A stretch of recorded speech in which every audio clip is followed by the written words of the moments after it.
खैबर पख्तूनख्वा में गवर्नर और वज़ीर आला के बीच में ये जो चल रहा है, इसका आप अंजाम क्या देख रहे हैं? इसका नुकसान क्या है और इसका फ़ायदा किसको पहुंच रहा है?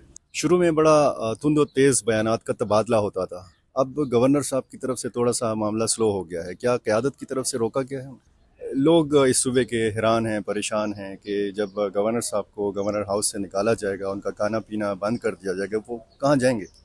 सीएम चाहता है कि मैं ऐसे जज्बाती बयान दूं, गालम गलोच करूं, हालात ख़राब करूं, लॉ एंड ऑर्डर पर तवज्जो ना दूं और ऐसे माहौल और हालात बनाऊं कि गवर्नर आज लगे यहाँ पे।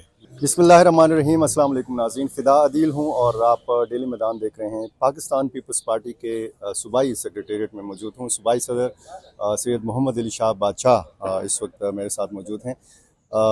शाह साहब, एक तो मौसम बहुत गर्म है, कभी कभार बारिश भी हो जाती है, मौसम ठंडा भी हो जाता है, सियासी गर्मा गर्मी भी है। खैबर पख्तूनख्वा में गवर्नर और वज़ीर आला के बीच में ये जो चल रहा है, इसका आप अंजाम क्या देख रहे हैं? इसका नुकसान क्या है और इसका फ़ायदा किसको पहुंच रहा है?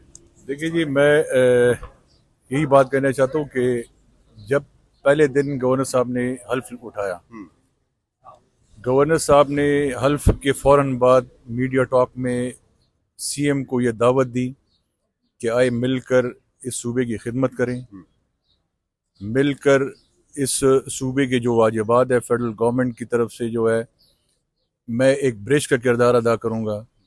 इस सूबे के लोग सफ़र हो रहे हैं, अवाम सफ़र हो रहे हैं, तो मैं कहता हूँ कि इन दोनों की लड़ाई में अल्टीमेटली अवाम ही सफ़र होंगे और ये उस तरफ से हो रहा है, हमारी तरफ से नहीं हो रहा। 100 दिन तकरीबन हुकूमत के हो गए हैं और 100 दिन में मेरे ख्याल में 90 दिन उन्होंने गालियाँ दी होगी स्टेज पे और रात को फिर वहाँ मिन्नतें तरले कर रहे हैं। तो मैं कहता हूँ कि आए मिलकर इस सूबे को इस जंजल से हटाने के लिए, निकालने के लिए हमें सब मिलकर इत्तेफाक के साथ, मेहनत के साथ इस सूबे को, आवाम को कुछ डिलीवर करना चाहिए। और आपको लोगों ने मैंडेट दिया है, आपकी तवक्कुआत, लोगों की तवक्कुआत है आपसे, तो अगर आप डिलीवर नहीं करेंगे तो अल्टीमेटली सूबा सफ़र हो गई। शुरू में बड़ा तुंद और तेज़ बयानात का तबादला होता था। अब गवर्नर साहब की तरफ से थोड़ा सा मामला स्लो हो गया है। क्या क़यादत की तरफ से रोका गया है?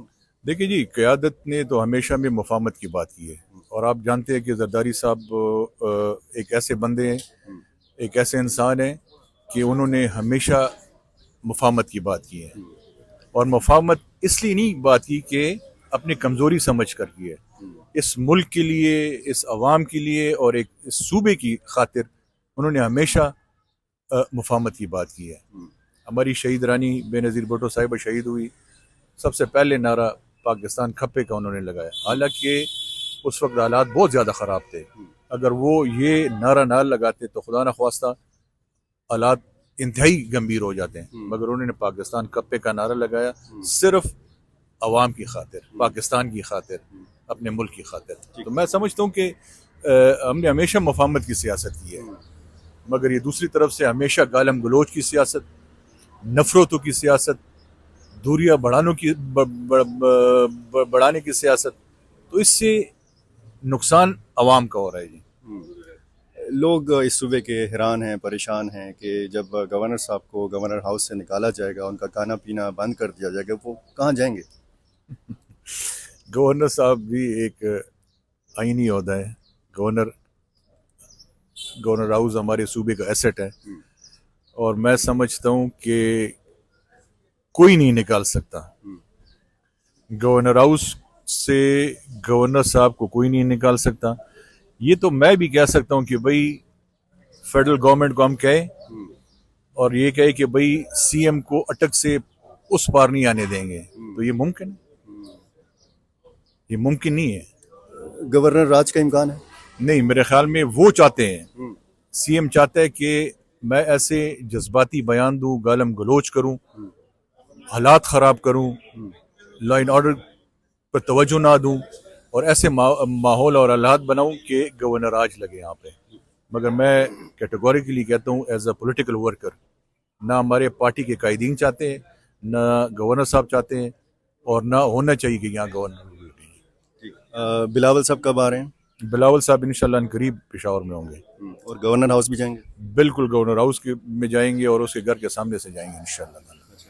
तो इससे पहले कोई वर्कर्स कन्वेंशन भी होने जा रहा है गवर्नर हाउस में? गवर्नर हाउस में तो हमने तकरीबन कोई 2 डिविजन्स की मीटिंग वहाँ पे हुई है और इंशाल्लाह ताला ईद से पहले या ईद के बाद इंशाल्लाह ताला जितने बाकी डिविजन्स हैं उनकी मीटिंग वहाँ पे करेंगे। आपकी पार्टी में बड़ा इख्तलाफात की खबरें थी और जब से आपने सूबाई सदारत संभाली है, आज आपकी पार्टी कहाँ पे स्टैंड करती है? देखिए जी, मैं ख़ुद भी इंतहाई मुफाहमत का कायल हूँ जी। मैं वर्करों को जोड़ने का कायल हूँ, ग्रुपिंग का कायल नहीं हूँ और मेरी यही दरख्वास्त सबसे होगी कि पार्टी के खातिर इंशाल्लाह ताला हम सब इकट्ठे काम करेंगे और मेरी उम्मीद है इंशाल्लाह ताला कि पाकिस्तान पीपल्स पार्टी, वो जो पुरानी पीपल्स पार्टी थी, इंशाल्लाह ताला उसी तरह अपने पाँव पे खड़ी होगी इंशाल्लाह ताला। आप बड़ों को एहतराम भी देते हैं, छोटों के साथ शफकत भी करते हैं और मुफाहमत की पॉलिसी भी है आपकी। शायद यही वजह है कि साबिक सूबाई सदर नजमुद्दीन खान की तस्वीर यहाँ पे लगी हुई हैं।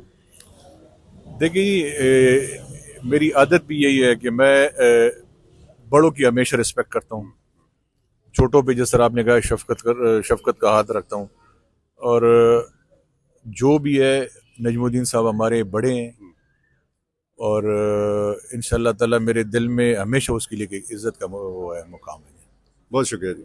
ये थे जनाब मोहम्मद अली शाह बादशाह और जो इस सूबे की सूरत हाल है, ख़ुसूसन गवर्नर और वज़ीर आला के बीच में जो बयानात का तबादला है उस हवाले से भी बता रहे थे और पार्टी की मजमूई जो सूरत हाल है इस सूबे में खैबर पख्तूनख्वा में, उस पर भी उन्होंने तफसील से रोशनी डाली। बहुत शुक्रिया।